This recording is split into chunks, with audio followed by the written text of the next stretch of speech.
there, and welcome to episode 2 of Battlefield 101. I want to use this episode to continue our look at recoil management and how the different modifications in Battlefield 4 can help you attain that, because I think there's a bit of a discrepancy in how DICE have described the modifications and how to use them in Battlefield 4.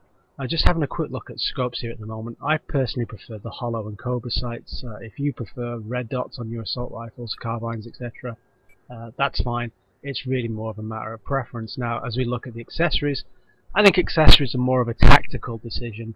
On this particular assault rifle, I'm using the magnifier just so I can switch it on and give me a little bit more of assistance at range. But there's good reasons to select things like the tactical light or a laser sight if you're at close quarters, because it'll help you with your hip firing. So it's really more of a tactical decision, and it's something that you can interchange really based on the game that you're playing and the kind of map and the environment that you're in. So what I'm going to do is I'm going to move over to the barrel accessories, and I'm going to hold it on the muzzle brake accessory, because read the blurb there. It says it improves stability by 25% at the cost of 30% accuracy. Now, I'm of the opinion, and I don't know how you interpret this, if my gun is more stable, if it's less recoil, I've automatically got a chance of being more accurate than if I have a gun that is unstable. And now if you switch over to the heavy barrel accessory, which I'm going to do in a second, you'll be able to have a look at how the heavy barrel accessory reverses those statistics. You get a more accurate gun, according to DICE, at the cost of more stability. Now think about that for a second.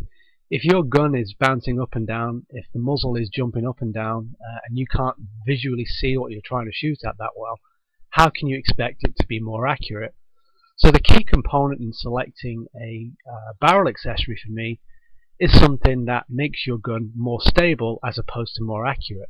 Because as we saw in episode 1, we can control the accuracy by burst firing and using the analog sticks to compensate for the bullets, the gun spread, for the bullet spread of that particular assault rifle.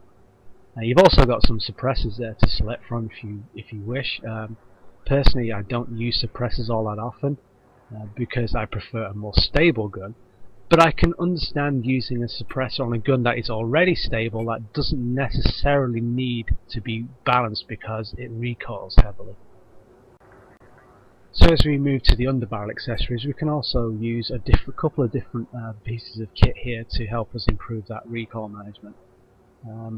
The underslung rail is really just to make sure that you can switch quicker to your underslung grenade launcher or shotgun quicker than you would be without it if you happen to be running that as equipment as an assault.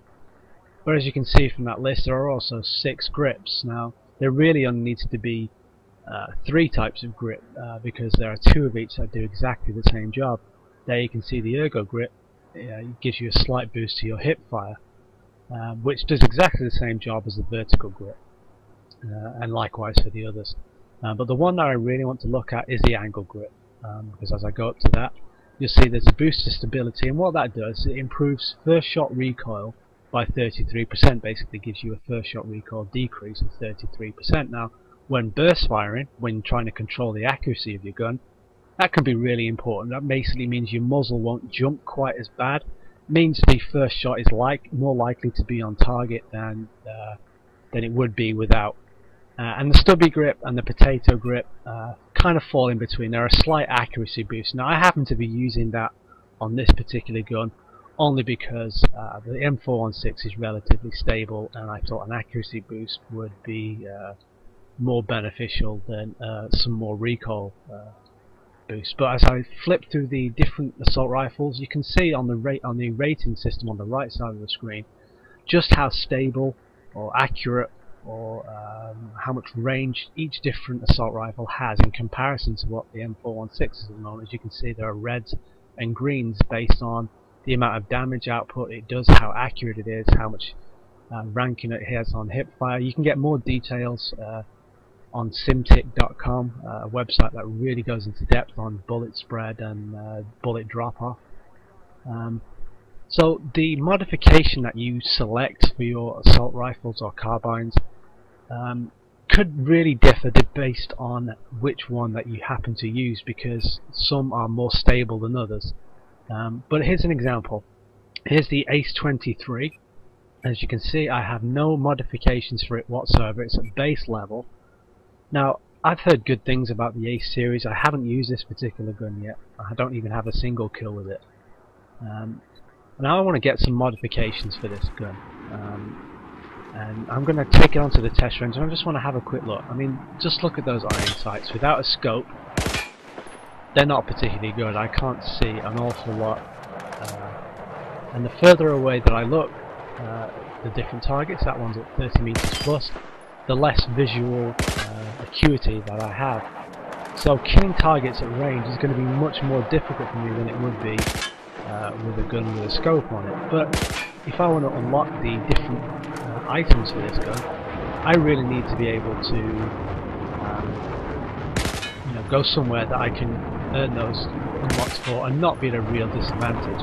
And the place I'm going to select for that is Operation Locker, because Operation Locker has some tight corners and narrow areas that remove the advantages that other players have on you than I would if I was to jump into a big open map or a conquest game where people would be shooting me from across the map and I wouldn't be able to do anything about it.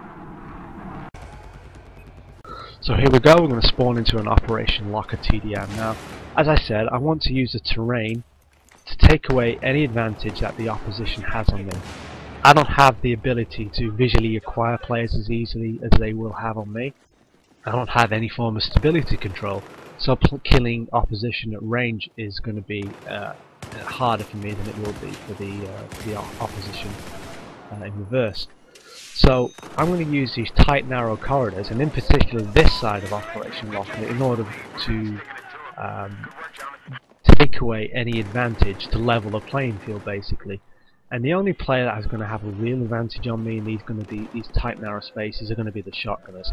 But even if I was using a gun with full mods on, that would be the case anyway. A no assault rifle is going to beat a shotgun at close range unless the opposition players made an error in terms of positioning or is not looking in the right direction, etc. So I'm going to stop talking. I'm going to let you watch the rest of the video, and I will speak to you at the end.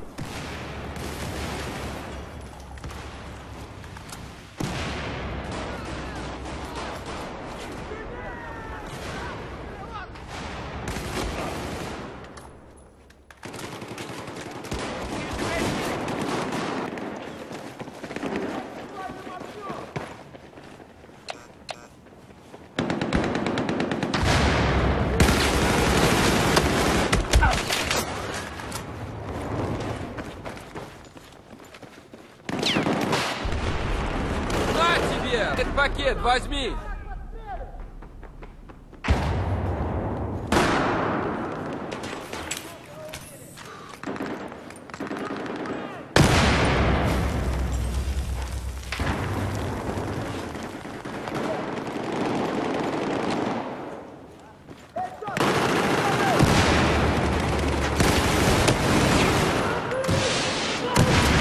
Вот медпакет, возьми!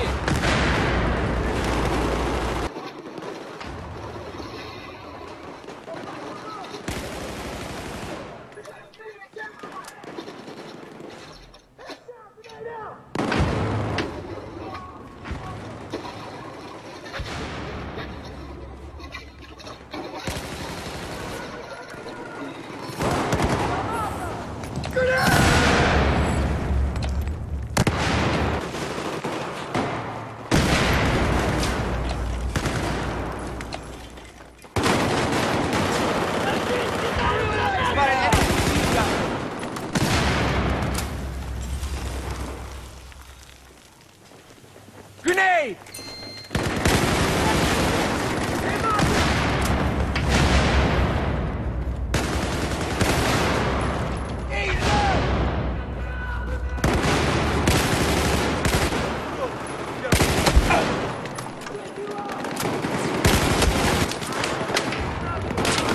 There's your medkit. Pick it up.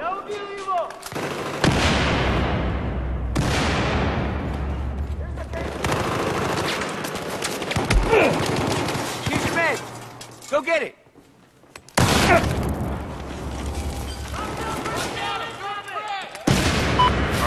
halfway. Let's keep going.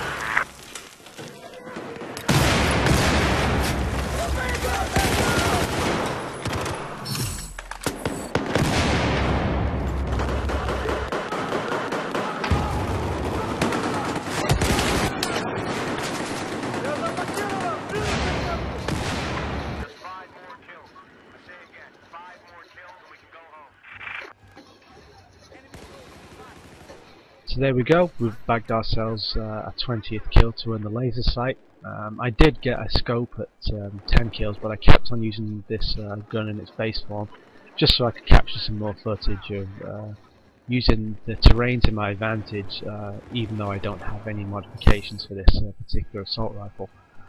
I also hope you enjoyed the mods run through, because particularly the muzzle brake and angle grip, because they can really make a difference in balancing your gun. So thanks for watching, and I will see you on the next edition of Battlefield 101.